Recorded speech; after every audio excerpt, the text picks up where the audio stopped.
तुम्ही काळजी करू नका.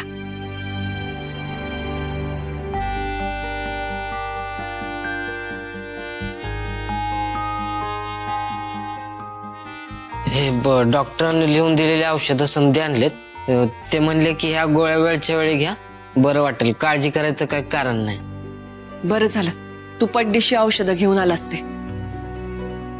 एकदा औषधाचा डोस पोटात गेला ना म्हणजे लवकर बरं वाटेल बघ.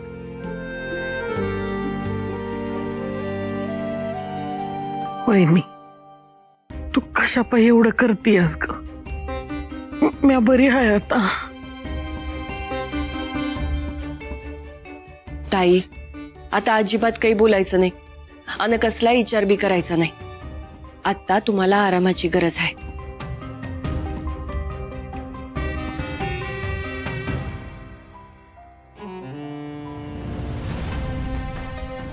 आत्या, अगं काय झालं? आणि आई डॉक्टर असते बोलला आहेस की नाही? वय वय डॉक्टर येऊन गेलेत. त्यांनी इंजेक्शन पण दिलंय. म्हणत होते का वातावरण बदललं आहे ना व व्हायरल इन्फेक्शन झालं असावं. आताच बारक्यांना औषधं बी आणलीत. औषधं घेतली की वाटेल बरं.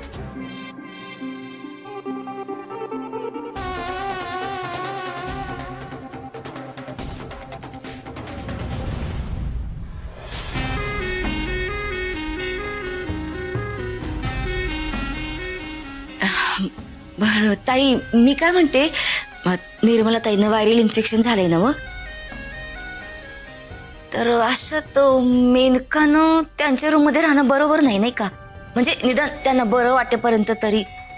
उगाच बाळाला त्रास नको व्हायला ना.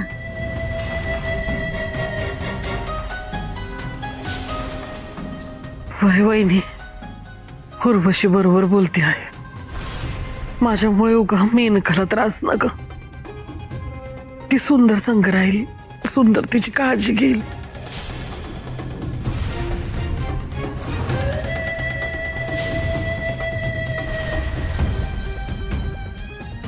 हा बरोबर आहे. मी तेच म्हणत होते की आता मेनकाला काही गरज पडली ना तर सुंदर बघून घेईल. आता आपण समध्यांनी मेनकाची काळजी घ्यायला पाहिजे. तिच्या सोयीचं जे बी काय आहे ते बघायला पाहिजे. हा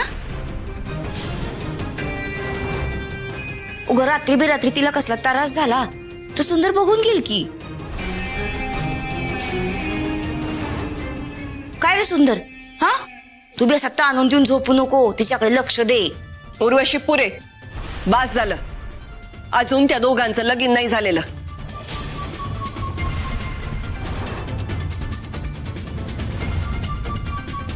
ते काय बोलताय तुम्ही हे? सुंदरनी आपल्या समध्यांसमोर देवीला साक्ष मानून तिच्या गळ्यात मंगळसूत्र बांधलंय ना व.